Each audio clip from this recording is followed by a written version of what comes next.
Hey there, and welcome to the ADK Rock and Metal Network. I am Dave Durs, one of your hosts, and joining me today is your other hosts. We have Andy Edwards from Nomadic Rain and Kirk Houghton from Screen Blast Replete. Repeat. One of those two. Andy, how are you? You all right, mate? I'm very well. Splendid. Thank you, Dave. Kirk, how are we doing? I believe we've got some Iron Maiden ahead of us. Looking forward to it. We have. We are going to be breaking down and pulling apart as part of our series Iron Maiden's Wasted Years video. It's was it 1986 off of one of their albums? Andy, what album is it off of? Somewhere in Time. It was, but what album was it off of? Oh, yeah, sorry. Yeah, so it's off of Somewhere in Time. Okay. I don't know this album. We've talked about Iron Maiden before. We've talked about this concept of bands. We've talked about it with Nightwish. We've talked about it with other ones where you get into a band at a point where they've got a massive back catalogue. And so it's really difficult to kind of go through these back catalogues and stuff like that. So I know I got into Maiden at Fear of the Dark. And then I kind of cherry picked quickly through it. I basically did what's the singles. And so I went to Bring Your Daughter to the Slaughter. Then I had Can I Play with Madness? And then I had Run to the Hills. So I ended up getting those albums. And I think I did try it. I think the first time I did it, I went to one of these CD exchange, cash exchange places. And I think it was on tape. And I went in there. I just got Fear of the Dark. And I went in there and I picked up Killer's album. Played that. And after just hearing Fear of the Dark, I was like, oh, Iron Maiden. Yeah, Fear of the Dark is awesome. Let me put Killers on. It's going to be, what the fuck is this shit? This ain't Iron Maiden. What the fuck? And that was where I started. I'm like, and that really instantly put me off exploring the rest of it because I was like, I don't like this. I was the same with Metallica. I got the Black Album, then the next album I went and got was Kill 'Em All, and I'm like, this doesn't sound like the same band at all. And that's the problem when you get a band with a big discography. But before we kick into it quickly, Kirk, history of Wasted Years or Somewhere in Time. What's your history of Maiden? I've never really given them the time they deserve. I like Number of the Beast, I think, like most people, and I always joke with Andy that the best song to me is The Evil That Men Do, which I don't think anyone or any of the fans ever mentioned, do they? Love the guitar playing. I just think that they're one of those bands that as soon as thrash metal came along, it quickly superseded new wave of British heavy metal. Thrash metal was far heavier, more aggressive, not as many cliches. So Iron Maiden, to me, I respect them. They are a hugely influential band, one of the biggest selling bands in the heavy metal genre. But I'm afraid it's just Number of the Beast for me. I don't really know, other than the singles everyone knows, I don't know any of the other albums. Although, Andy, you said that Peace of Mind, I think, is certainly one to check out, is it? I think so, yeah. And your history of Iron Maiden, Andy, so we know? Started with Number of the Beast. That was out when I first got into the band. So then I went backwards to Killers, which is my favourite album, Dave. How dare you say it's what is this shit? But you're absolutely right. You put it side by side next to Fear of the Dark, and it does sound like two completely different bands. This particular album is not one that has had really heavy rotation in my life, unlike many of the other Maiden albums. This week when we was covering it, I actually sort of downloaded it to sort of listen to, and I remember, it sort of took me back to when I did buy it, and it has got some really, really good tracks. But if you was to ask me before that, give me the track listings, I'd have struggled with, many of the songs other than the singles. Whereas, say, Number of the Beast, I could name 1 to 8 in order, probably the amount of times that, the running times and everything. But Somewhere in Time is not one that's really one of my favourites, but I'm looking forward to analysing what's it called, Wasted Years, which is a really strong track on the album. Okay, well, let's get to it. Wasted Years, Iron Maiden. Let's do it.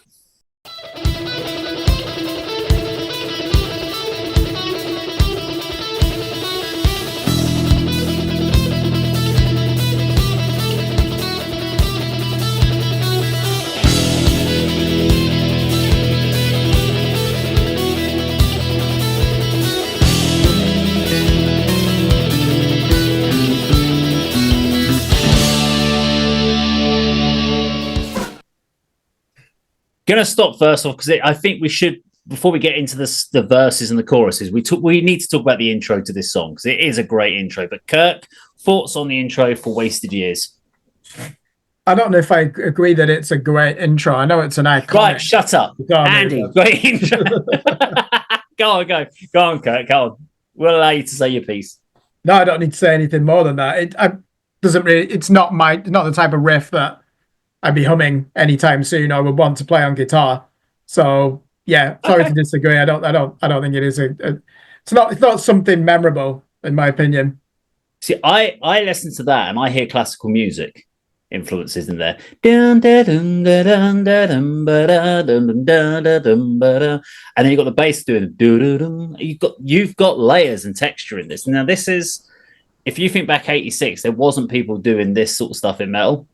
This is what made them in new wave of British heavy metal different to a lot of what the other guys were doing. They were taking classical influences and bringing it into metal, whereas everyone else was just kind of doing their chugging along, big chords, whatever you want to say for it, and galloping beats. I actually think this is a really interesting to think nowadays. If you compare this intro, so many bands doing these big theatrical intros with orchestration, etc. But think back to 1986 and someone thinking about the fact that like the bass isn't just going when the drums kick in, just doing a big open chord.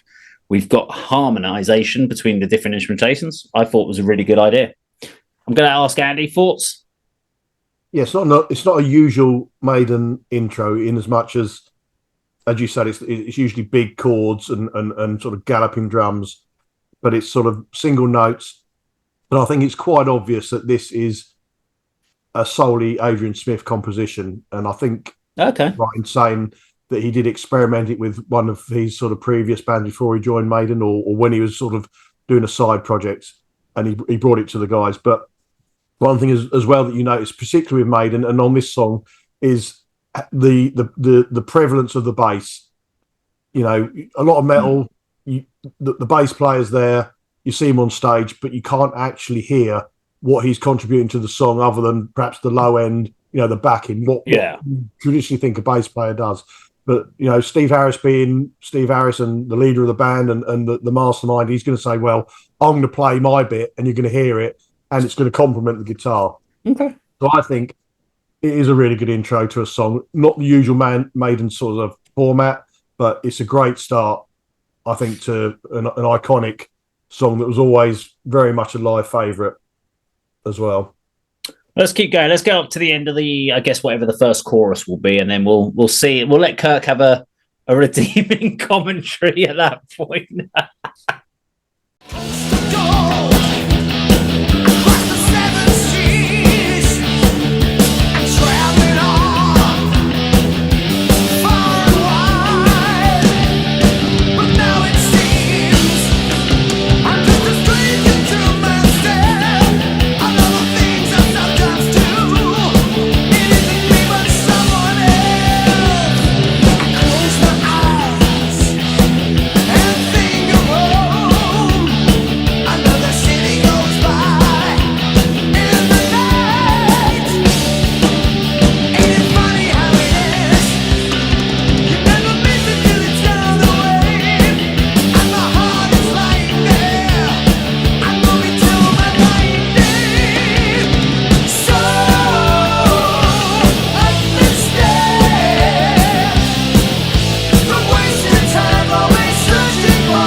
Okay, so that takes us up to the end of the first chorus. So, thoughts and breakdowns on this, Kirk?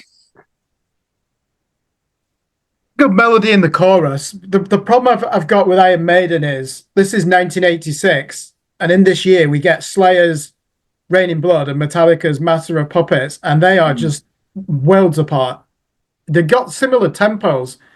This is closer to AC/DC musically in the guitar tone.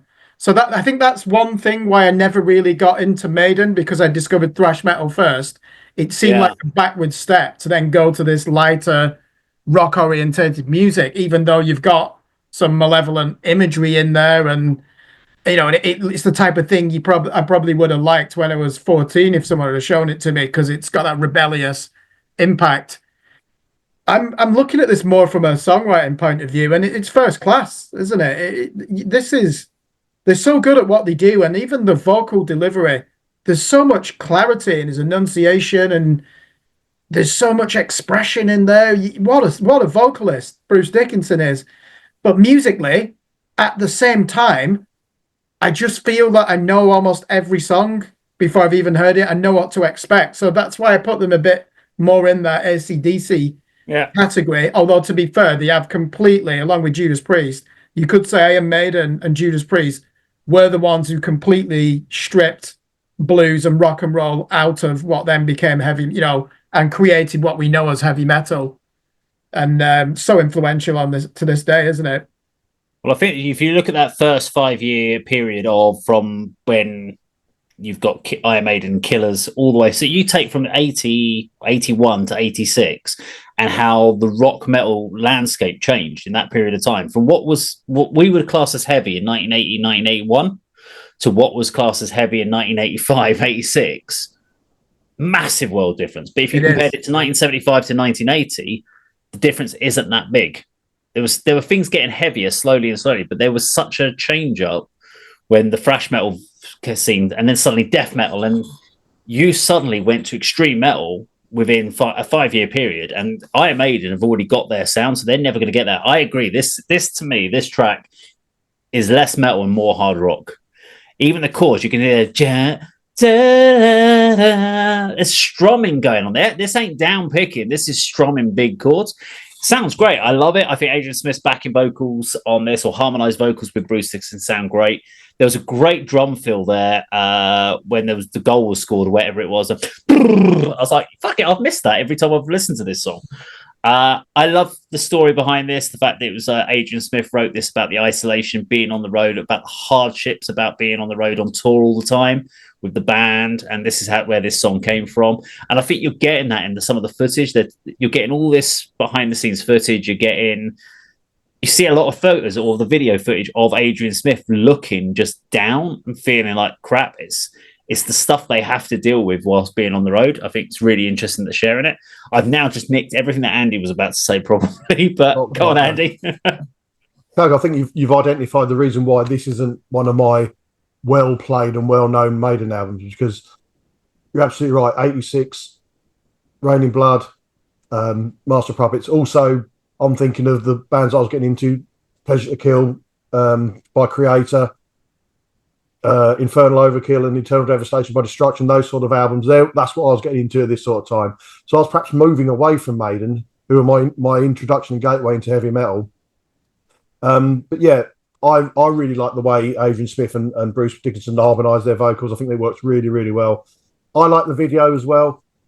I don't remember another Maiden one where they're all sort of, in a circle in the rehearsal room.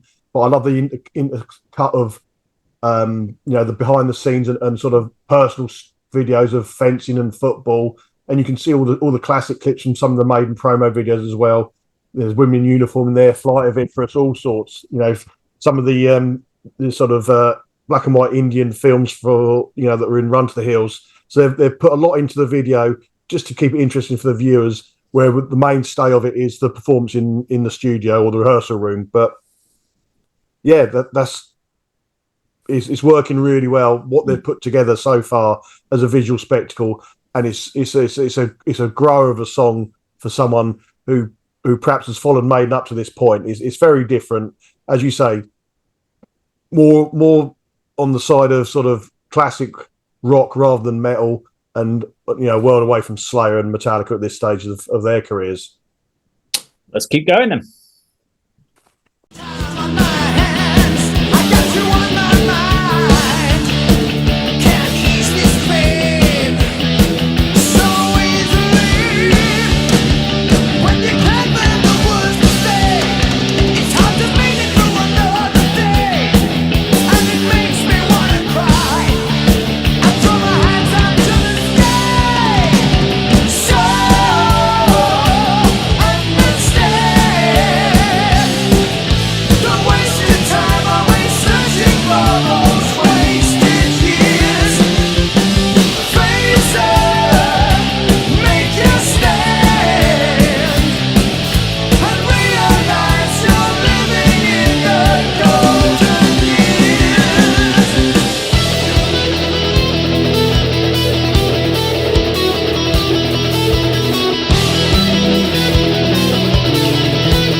Okay, let's throw it over to Kirk for your final thoughts and bits that you picked out on the rest of the song.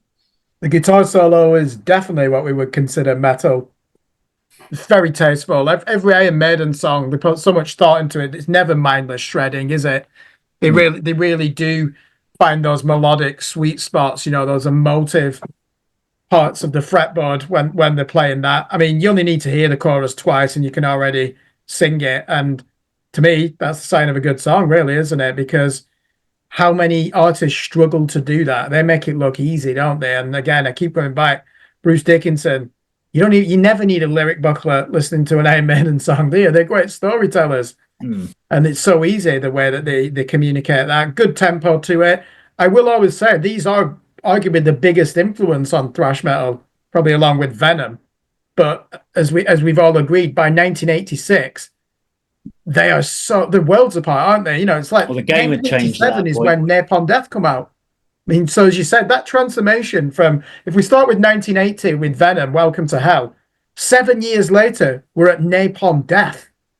I mean, how do you? They'd gone from being, when you think of like Killers and Paul Di'Anno, they'd gone from being the rebellious, edgy metal band, dangerous, being metal. in 1986 to being the old boys on the block.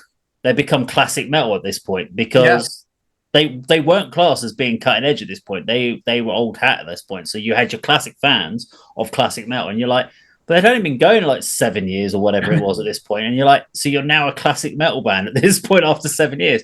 And yet we've got bands at the moment that have been going since like the early 2000s. We still class them as new bands. It's like, they've been going for 25 years. You'll get there one day. It's crazy. Andy? Few things to add to this section of the song. This is quite an unusual Iron Maiden song from what we've already discussed as well. And one thing that certainly stands out is there is just the one guitar solo. In 95% of Iron Maiden songs, maybe every one other than this, I don't know.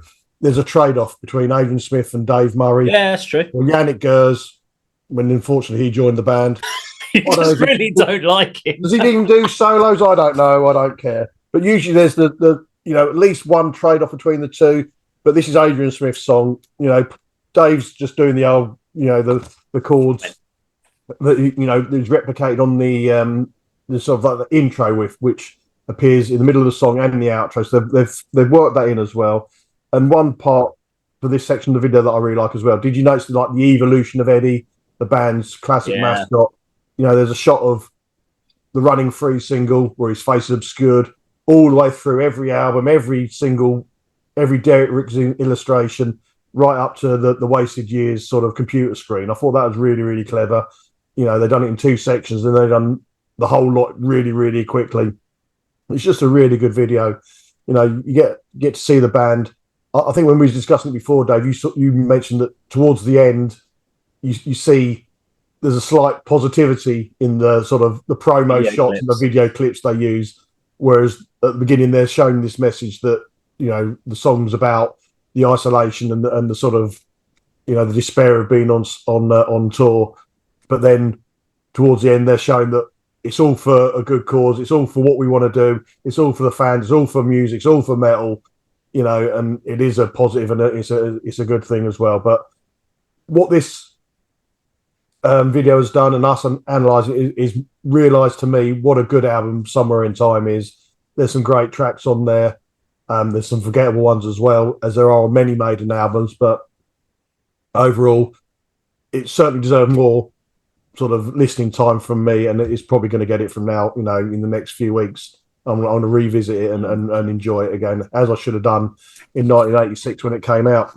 But as Kirk mentioned, I was distracted by, my stepping towards thrash metal and harder and heavier stuff.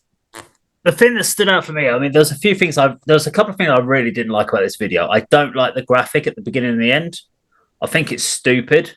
I know that I'm sure it's Somewhere in Time, the one that's got like meant to be like the future and stuff on the album. Yeah, Eddie's kind of like a cyborg robot. It's just stupid. I liked the grip. Like when you look at like No Prayer for the Dying and Fear of the Dark, and you look at Killers and you look at and Number of the Beast, you're like, cool. And then you get Peace of Mind and Somewhere in Time, you're like, what the fuck is wrong with you lot with your album covers? You've just gone off on a weird tangent. I swear they were dropping acid when they were coming up with album concepts because it doesn't make any sense. This song has no concept in when they've written what the song's about. You're like, well, that's got nothing to do with a cyborg in the future. I'm like, what are you on about? Just it's a frustration. It's annoying. I like concepts. It doesn't make any sense. It fits the title track, Dave.